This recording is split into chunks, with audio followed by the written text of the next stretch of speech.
Good afternoon, everyone. Welcome back to the Blind Press YouTube channel. And it is Saturday, which means it's time for Star Trek. And as the title says, I think we're kind of tapping out on the new Trek. Because this is our last, Strange New Worlds review. Unless, I'm gonna kind of keep watching it just to keep an eye on it, and if something interesting happens, maybe we'll do a follow-up. But as it stands right now, I'm just I mean, Real Trek will be out in 3 weeks. Orville's coming back June 2nd. true. I only half kid because actually this second episode I'm kind of digging Strange New Worlds. I There's that's a lot wrong with it. There's a lot wrong with it still Yeah. that just make me, for lack of a better word, cringe. I think the reason it makes us I speak I don't mean to speak for the group, but for me, the reason I cringe so hard when I do is that the parts that I like remind me so much of Trek, and they're so Trek that I feel like I'm in it, and then some stupid cringy shit happens and I'm like, "Oh, why? Why did you have to do that? Yeah, yeah. You Because you were doing fine.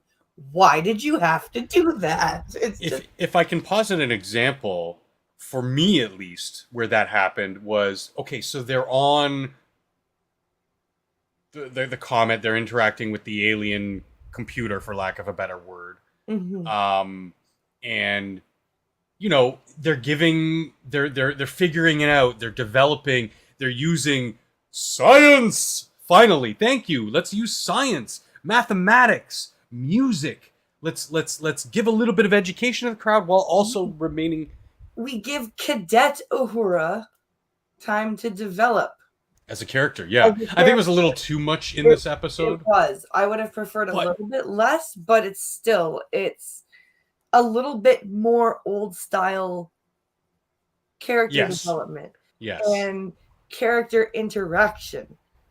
Um, and that I really liked that. And I But the like thing, oh, oh, sorry. sorry. Oh, the thing that was taking me out of that scene was Spock and his placating and being, for lack of a better term, emotional and supportive. You can be supportive and still be a Vulcan. You can. He is so far beyond intellectually most of the crew, including Uhura. Sure, he's no linguistics specialist like she is. 40 some odd languages.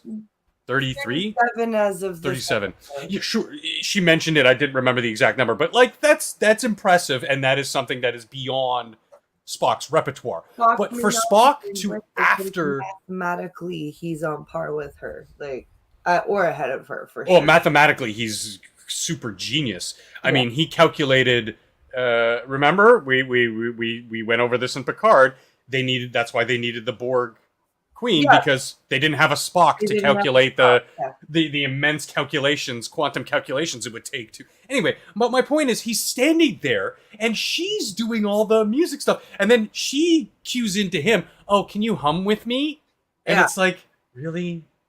that's I get it, but team he effort. should have been more It should have been a team intellectual in effort. that scene. Yeah, it should have been a team effort. Like it would have been a team effort between Lieutenant Uhura and Lieutenant Spock and Lieutenant Commander Spock.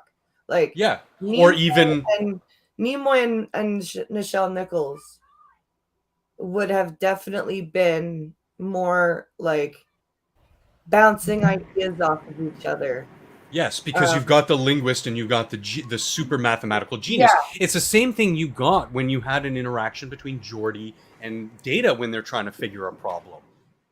They're both bouncing ideas off each other. They're both putting in the techno babble, and I yeah, would have liked to have seen more techno babble or hamming or hashing out the mathematics with Spock and Uhura. So, you know, again, I'm sorry to be a little long-winded in this, but it really irked me because it was something I really loved, but also really was withdrawn from.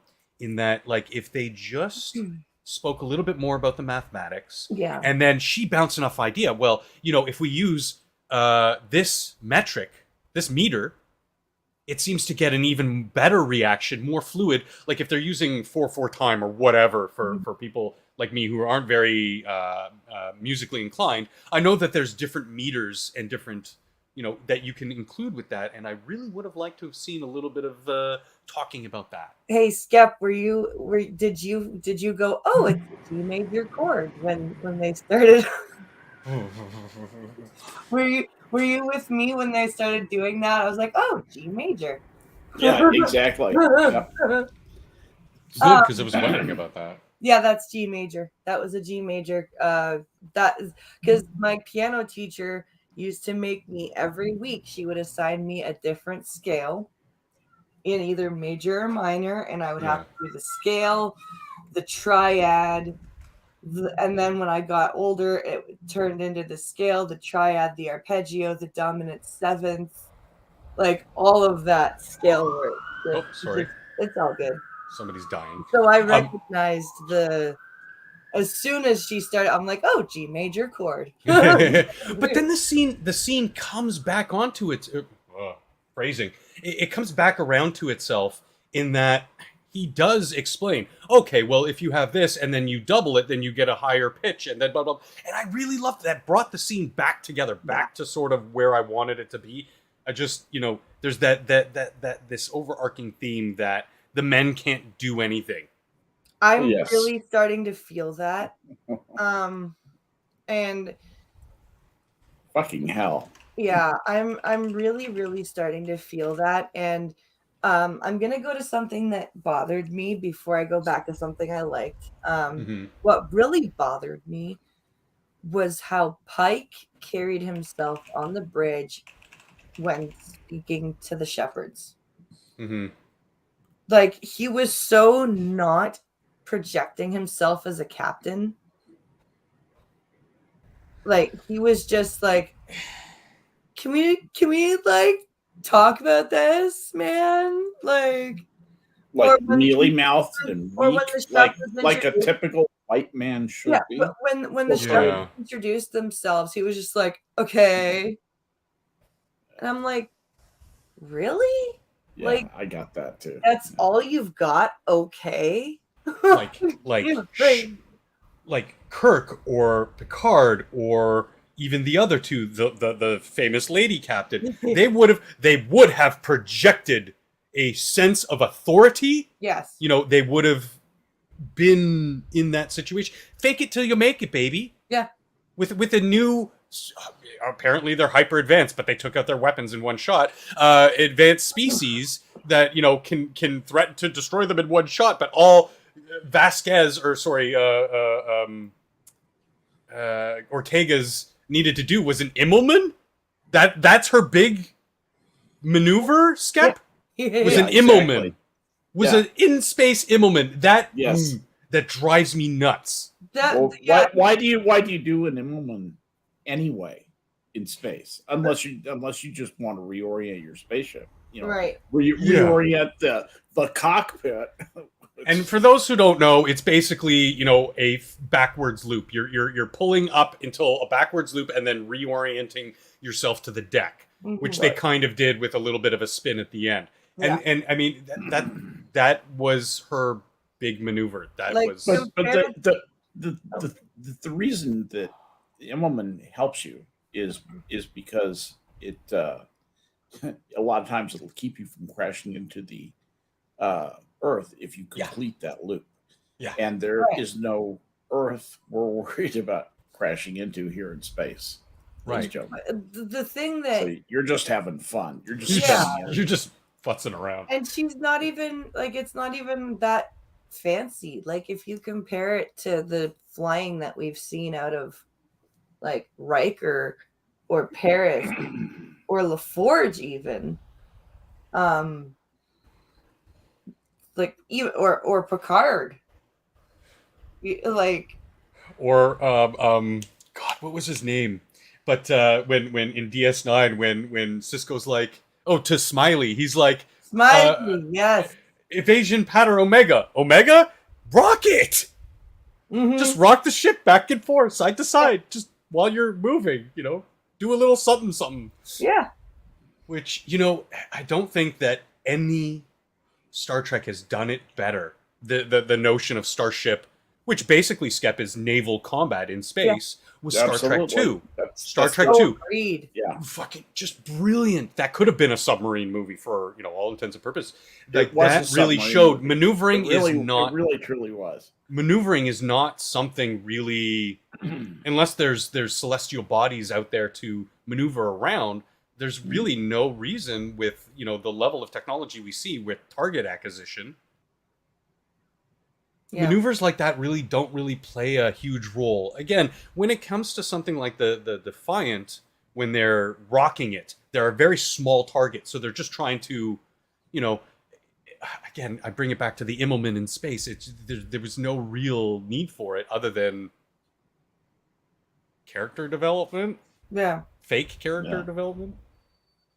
And that's Ortega's is a woman, right? Mm-hmm. Okay, I thought it was just a... Nope. 12-year-old boy. I think Pike is the only... Pike and Spock. Nope. We had our first white male non-speaking ensign on the bridge. Oh, was it? Okay, which one was it? The ginger guy. Ops guy? Yeah. Yeah, okay. He kind of looked like the guy who played Chekhov in the movies, the JJ movies. Oh, shit. The Russian kid. I know his name, and I can't remember it. Fuck. Anton Yelchin. Thank you. He looked kind of like Anton Yelchin, just typical nondescript white boy. But there was, back to something I liked. I liked the originality of the idea of the comet, because we had we had like a comet type of structure in TNG with the archive, the library. Masaka is waking. And this was a really cool new take on like comets and the way Ancient that they aliens. feed life. Yeah. Which we've like kind of been able to prove that at least Earth was panspermia, yeah, seeded from a comet with water. It's kind of a theme in the universe. Yeah, it really is. It was a really interesting idea, and I really liked it because, and the fact that it was guarded by these. I hate to use Ortegas's term, but space monks. And does anyone else really not like how they shat on religion in this episode? I'm so numbed to it. Like, I just go, yeah, of course. And I'm not a religious person by any means. And I'm not either. But I really got the sense that they were mocking the shepherds for their belief that this was a predestined thing. There's a supreme being who knows what's going on. Like, even when they were able to use math to prove that it was a preordained thing, Ortegas even says, "Oh, don't tell me the space monks were right." And it's like, really, like space monks. Like, well, I kind of like, just to jump in, the end scene where they're talking about the preordained message with Uhura, Captain, and Number One, where they this is why I like Anson Mount, because he can actually emote like that, where he's surprised. Yeah. His expectations of the universe, of grand themes, was a little upended, but it didn't really make him have this like sort of existential moment. He was just sort of like, kind of like the beginning of the other Trek series, where there is that moment of subversion. In TNG, we had it right out the gate with a Farpoint. Yeah. And Yeah, and Q, the huge all powerful being, and all this going on, and the alien. I mean, with the I just don't want the captain to be like that whiny bitch that you were saying before. I Like, I just really wish they would write him a be a little professional. better, because I can see Anson Mount being able to rise to that. Like, Yeah. I see that in him, that he would, if he were given authority and stronger scripting, I can see him being able to deliver it. He needs to watch Patrick Stewart's portrayal in the first and second season. Yeah. And I'm sure he watched Kirk when he was a kid. He I might need to think revisit that, but yeah. but you can still have that sense of, silly, wondrous, the fantastical, but still be that consummate professional, the leader of this unit. Yeah. And we don't get, no, we get that, but there's too much of the breaking away from that in public, not in private. Yes. And when all the women come up with the plan, he doesn't execute. Like, he isn't like in all of the other series, even with Janeway, her crew will give her bits of the plan. Options. Yeah. Right? And then she will cement the plan and then say the plan. Formulate the execution, yeah. And that's what all of the other captains did. Not this Pike. This Pike was, oh, that's a good plan. I like that plan. It's kind of what's been established as what the captain's role is. That's sad. In Starfleet is that they're that focal point where the ideas, the knowledge flows through, and they are the one who knows of the different working parts, who can execute. Yeah. Or say, well, no, I like where you're starting that idea from, but we need to integrate it with Uhura's plan to make it like this. And it's like, that's the captain's role. In this one, it was like his bridge officers just were like, okay, we're gonna do this, this, this, and this, and he was like, yeah, I like it. Yeah, that's just shameful. That's so tiresome. I expect you'll see more mischief like that as it goes. Yeah. And I like how there's things that we actually like about it, though, BP. I do. Yeah. I and like for me, it's little things like the way that the spacesuits looked. They were bulky. They went back to basics. Yeah, they look bulkier, more like again Star Trek 2. Star Trek 3. Those spacesuits, very bulky chest, where you imagine all the computers and oxygen recycling and all that kind of stuff is. It's not like STD, where they were basically wetsuits of like nanotech, which is like, what? I noticed also that the communications are a bit tinnier than other like TNG in First Contact, except in one scene. Except in that's one scene when they first arrive at Uatu or whatever the egg is. Everybody's you have a filter. Everybody's talking through their spacesuits, and then Spock talks, and it's like, wait, why is he standing behind me? They took their helmets off. That's what I thought too. But then you see the sheen off the glass, and I'm like, okay, something that was a technical issue. That wasn't, But I was like, that was a little, because I noticed what you're talking about, how the communications seemed a little bit more. Less clean, less clear than you do in the TNG area of things, and that's great. I love that. And then you get back to things where Spock is flying the shuttlecraft, and there's a steering wheel, and it's like, what? Okay, come on. you have to stop treating us like we're idiots, and like either things are Star Trek or they're not. Can I also point out the fact that there seem to be a lot of aliens in Starfleet all of a sudden. In pre-Kirk era where this is supposed to be OG like canon, not Kelvin canon.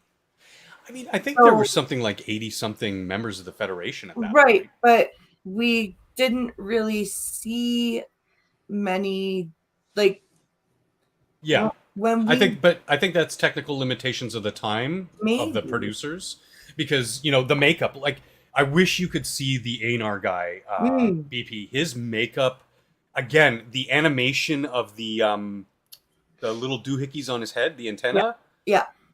looks great. It's fantastic.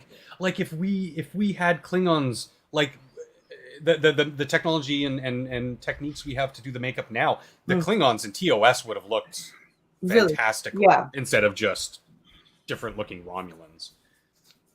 So I think that it's a little bit nitpicky, and I wish maybe they said something about it. But then we just get more female women, or alien women. What I really didn't like about the Enar introduction was the ham-fisted. Yes. That really bothered. And they doubled down on it with the PR stuff, because they're like, the actor is blind too, yay! And it's like, really? That's the only way a straight white male is going to get on to the show, is because they're disabled and they have to be, because they're playing a disabled character? Because there's a huge push right now to not hire able-bodied actors for disabled roles. That's apparently very rude. Yeah, well. But you'll notice that I'm going to point this out to you guys, and you're going to see it now every time that he's in something. Mm-hmm. He is going to be in a static scene. And when I mean static, I mean where things don't change very much. Mm-hmm. Because it is logistically nigh impossible, and I don't care how good of a navigator you are as a blind person, to navigate a changing set. Yeah. With the cable and the props and the people and the cameras and the boom mics and all of it. Oh yeah. I've been on set, like, even as a sighted person, I'm constantly tripping over people and things and bumping into like it's very tightly packed. Yeah. So you gotta see a ship. You're going ship. You're going to see that he's going to be in scenes where, like in the captain's quarters. Yeah. Where it's been set up and it's established. Yeah. And that's fine. But I just like to point that out, because there's a lot of people, like in the activism sphere, who still think that a blind person should have played Daredevil instead of Ben Affleck. And I'm like, I'm sorry, that just wouldn't have worked. There was too much. Even had they had a stunt double, it just wouldn't have. It wouldn't have been logistically feasible. Why didn't they pay a blind actor the salary and then have the actor who played Daredevil do it for free? Because the blind actor would be angry that they weren't actually acting. Even though they were getting the money, they would want to do the acting. Go ahead, Scott. No, I was just going to say you could do some stand-up shots, like you said.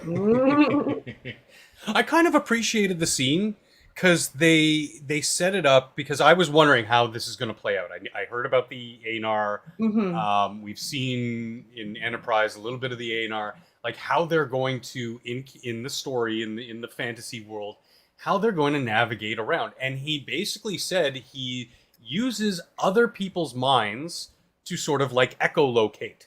Yes. So he heard Spock say "catch" in his mind, and then he caught it. So he knows where somebody is standing from their psychic impression, and can kind of. I did like that. I really dig that. Yeah. I liked that, and I liked the little play-by-play with Spock. Yes. And what's his name? Hemid. Hamid, I think it Hamid was. or Hemet. I can't Me. remember. But when he goes, you telegraphed for me that in your mind the carrot, and he goes, yes, I meant to, as a demonstration or whatever. Like, I liked that. But it really felt like, like, and maybe Hemmer. Okay. Sorry. And But yeah, the actor Bruce Horak has about 10% vision. So okay. he's not entirely, he's Canadian. So he's not entirely blind. So I can see him being able to navigate a set a little bit easier than. Yeah, he's low vision. So he's probably, but it also depends on the type of vision he's got left. Yeah, that covers a lot of Periphery waterfront. could be gone. He could just have central vision. He could have tunnel vision. Right. It's crazy. Just saying blind really doesn't tell us much of anything. No, it doesn't. but like you said, with all the stuff that's going on there, the visual sense is just too important for safety, navigation, and just to interact with that stuff successfully. It's just you need to be able to look across the set and see where something is. I'd like to know where the feminine women are. Like, are they just non-existent in Trek now? Apparently. Because you have number one, who's a 50-year-old woman who could have. I mean, Rebecca Romaine is a beautiful woman, even at her 49 years on this planet. She's still a very beautiful woman, but in her heyday, she was gorgeous. She was like that nth percentile of beauty that we see, and she could still play a serious role, but still maintain that sense of femininity. Mm-hmm. These aren't feminine. These aren't little man toys. Functional. These aren't empty-brained little man toys. These are serious professional. Well, yeah, and that's how they're looking at it. Is that femininity is that replacement kind men. Which I mean, like, Ortega's not going to get that from her. I don't like the Uhura is written fine. Yeah. The actress is horrible. I don't like her at all. She looks like Carlton, a tranny Carlton from Fresh Prince of Bel-Air. It's so off-putting. I'm not saying just looks-wise. How she carries herself. When she's walking down the corridor with Spock, and Spock is like, I wasn't finished. Mm-hmm. And she turns around. And she's like, kind of like, in this sort of like standing cross-armed with her pad in her arms, with her feet kind of like what bitch like to the side, sort of like I'm a girl. What do you want? And it's just like petulant is the word that you're looking petulant. For. Thank you. It's like no. Whereas with Sung, with the security officer, my only suspension of disbelief with her is that she's like 4'8". Mm-hmm. She's tiny. She stands next to Spock, and it's like, I see that they're trying to make the camera angles make her look a little bit more there, but she's almost like 2/3 his height, his size. Anybody else, the Hemmer or Vasquez or anybody, like Vasquez is also tiny. So is the Asian kid who runs the transporter room. Like, these people are tiny. In even so far back as TOS, Shatner wasn't a huge guy, but he was, thick. He was that kind of body shape, but he was thick. Even Scotty, before he became fat, he was conditioned. He looked like he worked out. Everybody did. Even someone as tiny as Chekhov still looked like he was in shape. Somebody like, oh God, my brain is melting in this heat today. Asian guy, oh my.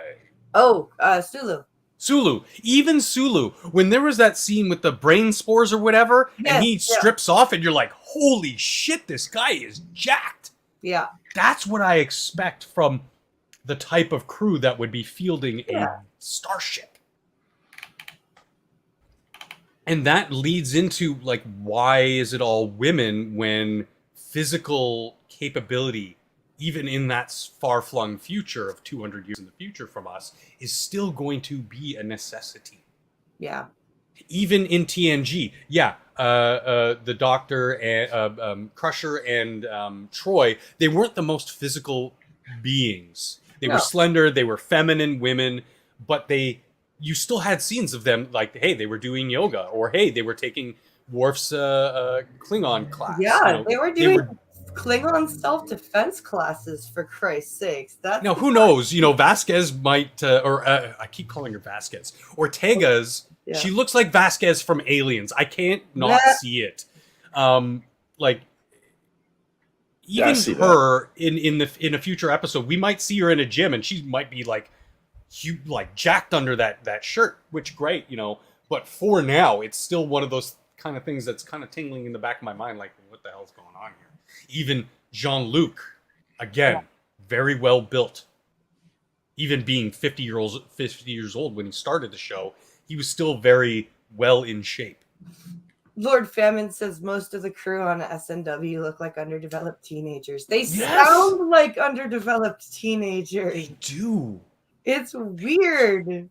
And Spock is like this babysitter. He's not Spock. He's not the genius Vulcan lieutenant who, should be science. He's like, here, let me help you stay in Starfleet. Yeah. It's all good, honey. Don't worry. It was kind of neat seeing the little, that one was better. His little pep talk. Yeah. The pep talk, I mean. That was kind of funny because, again, they have that nugget of what was Spock, what is Trek, and he's constantly at war with his human and Vulcan side, even though on the surface he completely envelops the Vulcan side of logic and things. And to have those little nuggets, those little sparks of humanity, even at the end, even though it was a little much, where I wish he did it differently, but I appreciated the laugh. I like that it wasn't more than 2 chuckles. It was like, but that's the thing, BP. You did it. It was very natural. That's the sense I got from his laugh, where it should have been, more. Yeah, it was too human. It should have been like, ha, or ha. Should have been more stentorian. Is the word. Yeah. I mean, even when we're faking laughs, we have more emotion in it, or as much emotion in it as he put into that one. Where, come on, man, you're an actor playing a Vulcan. Be a little bit more obtuse. Nimoy would have been like objective. Ha. And then give that look to Kirk, like, did I do it? Yeah. So that, again, little nuggets like that kind of make me smile. Yeah, there are things that I like about this. I'm not sitting here watching it going, ew, the whole time. There are parts of it where I'm like, oh, this is really cool. I like this idea. But I think that's why the other parts annoy me more. Mm-hmm. Because they show promise and then they just kind of it spoils it for me. Yeah, this is like it's just too much wokery. Too much absurd liberties at the wrong time. And you're right, there's some promising opportunities, some interesting threads, but in the overall, no, cannot recommend. Yeah, I'm really starting to feel like Nick Rekieta with Indiana Jones, where he's like, there are only 3 Indiana Jones movies. I'm really starting. I feel that. I feel like there are only Raiders of the Lost Ark. There are only 5 Temple of Doom. There are only 5 Star Trek series and 10 movies. That's it. There. What am I missing here? There's Crystal Skull. Oh, right. Okay. That's why I didn't remember it. I didn't even bother watching that. And I watch everything that's horrible. Nick Rekieta's like, no, there is no Crystal Skull. Hammer's been suspiciously quiet I'd Yes, like to hear from Cameron, him because every time we talk Trek, Are he you- brings something up that I'm like, I didn't even think of that. are you an outlier again, Hammer? Yeah, Okay, what did you think? What are your thoughts? I thought it was a good show. I enjoyed it. Yeah. Like when I watched it, I wasn't overall I wasn't going, this is awful. I was able to enjoy it. Yeah. There were parts that I didn't like. Like last Saturday, I said a lot of my complaints about the show so far. It's only been 2 episodes, but it's been really nitpicky stuff. Yeah. I do like the overall. It does feel Trekky, like the discovery of the planets. The like we were talking about the scene with the, looking up, finding out the code, meeting the shepherds. All of that really reminded me of old style Trek. Yeah, bringing it back to basics. Seek out new life and new civilizations. I just wish that we It's could that simple. get rid of all the other stuff. By no means is it going to be a perfect show, but No. I mean, like, I'm on board. I'm gonna probably, I'm at the point where I'm gonna say to Elwyn, yeah, this is actually worth, maybe sitting down with you and watching it, because I like to. It's not so much that I screen stuff for her, but because I watch everything, I kind of go, yeah, this is probably something worth watching, or no, it's not even worth your time. I'm kind of just suffering for it for the greater good. Yeah. Which this show, I'm actually back on board. Like, I feel the same way I do watching this now as I did when Enterprise first came out, or TNG, where there were, some uncomfortability, but for the most part, I enjoy watching it. Except when they put steering wheels on shuttlecraft. See, and the describer called it a yoke. Well, yeah, okay. It was more of a pilot's yoke than or maybe he was steering just wheel. from Sweden and was trying to say it was a joke. Yeah. Like having I fuzzy like yoke. dice. We like American yoke, yeah. It's a good yoke, it is.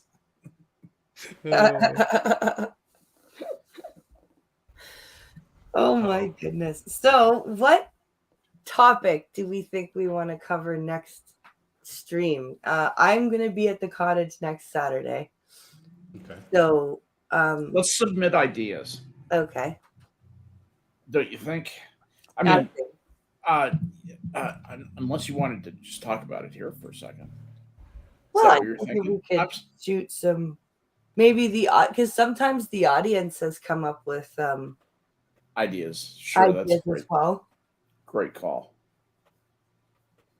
Lord Famine, I thought that's how I was going to feel. He was talking about the bridge is things look too pretty, the sets look too pretty.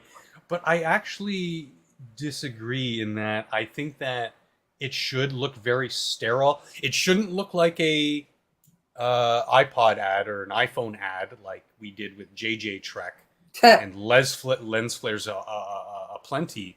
But you can still use lens flares like they do in this. It's just not every scene. And have that sort of clean, sterile aesthetic. But everything is in the right place, Famine. Every knob, every console. It feels to me like the bridge of the TOS Enterprise, just better tech. We have better cameras. We have better production equipment, better technology to supplement what's on screen, filters, etc. Like the whole 9 yards. The entire industry is not even close to what it was in those days. So I can appreciate what has gone into the set because it looks like somebody who loved Star Trek built that set. Yeah. Loved the original Enterprise look and built that set with that love. And I get that. Even with the CGI of the ship itself. It looks more like the Enterprise B? Is that the movie Enterprise? Or is that Enterprise A? I think it's Enterprise. I think there are both. I think it's both. because the TOS was just Enterprise. yeah, but I think Enterprise A was in the first 3. Okay, well, it has that more that more sort of looking aesthetic BP, whereas the TOS ship, it was like 2 cylinders as the warp nacelles with some sticks holding them there. You know, it was very mute. Yeah. With again, with the technology how it's developed, there's a little bit more character in the hull. It's not just flat. The deflector, the warp nacelles look a little bit more like we would in today's day imagine a warp sort of drive system would look, rather than Yeah. it just works, you know. It actually looks like things have functional purpose with on the hull. I did like the shield sounds Mm-hmm. when because I actually had my headset on listening to it today, and when the shields were deflecting the debris, Yes, or the weapons fire, it made a very cool sound, and I and really both were very distinct. If you notice, when it's dispersing energy, you kind of get that sound of what I would imagine energy diffusion would sound like. Whereas when it's getting hit by a rock, some solid matter, you kind of get that ting, like what you would imagine the deflector shields would be doing. Yeah, I liked that. I really did. Good point, because yeah, I really, really was into the audio of this show. They're doing a really bang up job on the audio as well as the visual. And I appreciate that in the first episode, the audio describer took was like, I guess it was a script thing. They took the time to like describe the beauty shot of the Enterprise when Pike's shuttle kind of like skims over it and it docks. Yeah. That was like, oh, awesome. Sunseal in chat is building on what I was talking about. Like, Pike's ship is modeled on all three: the pilot's grill on the nacelles back, the engine bits on the back of the saucer, and a lot of the hull looks like the retrofit. Which, exactly, and it's hitting all. Oh man, I love it. This is the part I'm gushing over, because the visual is just, it's so perfect. It's bringing from the culmination of what came before, even the future settings of Trek, but placing that in the timeline in a good way to still make it look like something that we're looking at now and going, yeah, that could be plausible. That could be a plausible ship, as we see with a lot of sci-fi these days. I think Lord Famine has a good comment. Yes. You're going to read that? Yes. Yeah, he says, he says, I like that the shields were closer to the hull instead of way out in a bubble. Yes. And in a hexagonal pattern. Well, yeah, that's the thing. It's the problem of, if you think about what, a ship roughly looks like, it has a longitudinal axis, and so you would have a, theoretically a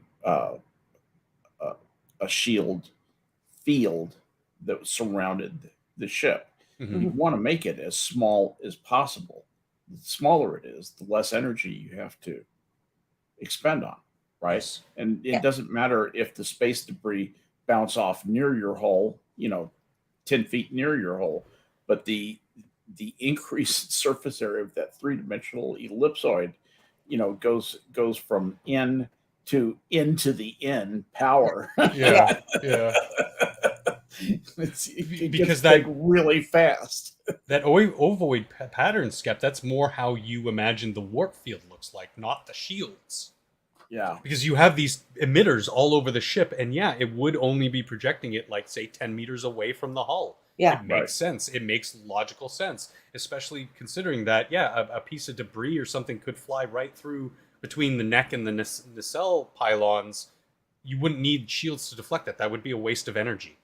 Right. Exactly. Good on. Yeah, that's I didn't think of that. It would also pick up too much stuff. Yeah. So, I actually have a smile on my face because of Trek these days. It's so weird. Yeah. After everything else we've been through. It is refreshing that there is like especially after how disappointing the end of Picard was. Picard was. Oh my Mm. god! But yet, Mhm. there's also a tendency to with Trek to it's the Saturday Night Live syndrome. Mm-hmm. Like Saturday Night Live back when it was funny, but if you think back, you probably uh, were tired of it at the time, and that's why you quit watching it. At some point, Mm-hmm. you got sick of it, Yeah. and there were times I remember when I was disappointed by an episode of Trek. There were a couple of really stinky episodes in Yeah. TOS. So anyway, I just want to get that out Well, I there. remember because I watched Voyager when it aired, like originally, Yeah. and like when the week that Bride of Chaotica aired, I was like, really? That really? That Yeah. was your episode? Oh, Oh okay. hell. For me, it was the Finding Amelia Earhart and the Oh, other the 30, Oh my god. 37s. Shark The jumping. 37s. shark jumping with the starship. Oh Yeah. man. Oh god. The freaking the truck in space broadcasting an SOS signal with a yeah. Yeah. Yeah. No. Oh. And in coming back to the aesthetics and how the things are looking better and cleaner and more in line with what we would theorize how these things would work in actual science. I like how they didn't go the same route that they did in season 1 of Picard and making things look Mass Effect. Yeah. They have Mass Effect. One of the brilliant things about that game series is it had a very unique aesthetic to ships and technology and blah blah blah blah. And we got that hand over fist in Picard, and I'm just like, this isn't really Trek. Well, and Mass Effect was already a nod to Trek, so Yeah. for Trek to steal from Mass Effect is incredibly like Lame. it's lame, it's tone deaf, it's a slap in the face to Yes, it is. fuck, who makes Mass Effect? Is it in BioWare. BioWare? Massive slap in the face to BioWare. Like, hmm Well, they almost took them to court over it. They I said, don't like blame a them. lot of this, even the La Serena, looks exactly like a Earth Alliance shuttlecraft. Yeah. It was far too close. But, So yeah, I like the arc idea that Skep had, like how arc kind of drove the plot forward. mhm. And we could do for whatever series, like how say like maybe how art like we could pick a series like how Archer's character arc kind of moved the series forward, or how Cisco's character arc moved the series forward, or like something like that. Okay. It's basically just an excuse to get together and talk about Star Trek. Yeah. And it's a palate cleanser, so Yeah, that's all. my biggest disappointment is the anti-woke stuff in episode 1 in Pike's speech. Oh, you mean with the pictures of the January 6th riots Mm-hmm. that led to the Third World War? Yeah, that was. I mean, this version of Starfleet, I imagine, is more like working at Twitter than it is working at Starfleet. It's like, yeah, that's an interesting thing. If you had to compare working in Starfleet to working to a corporation, and start with TOS, what corporation would that be? Well, TNG. East India Trading Company. For TOS, yeah. Yeah, or the New In a sense, I mean, company. obviously different time gaps, so there was a lot of bad stuff going on during that time. But I imagine that the Explorer Actually, radio. that's a really good call, Functional. I Harry didn't Mudd think is a about that. space That's pirate. really, yeah, Well, that's on yeah, the because they nose. were more, yes, they were looking for new.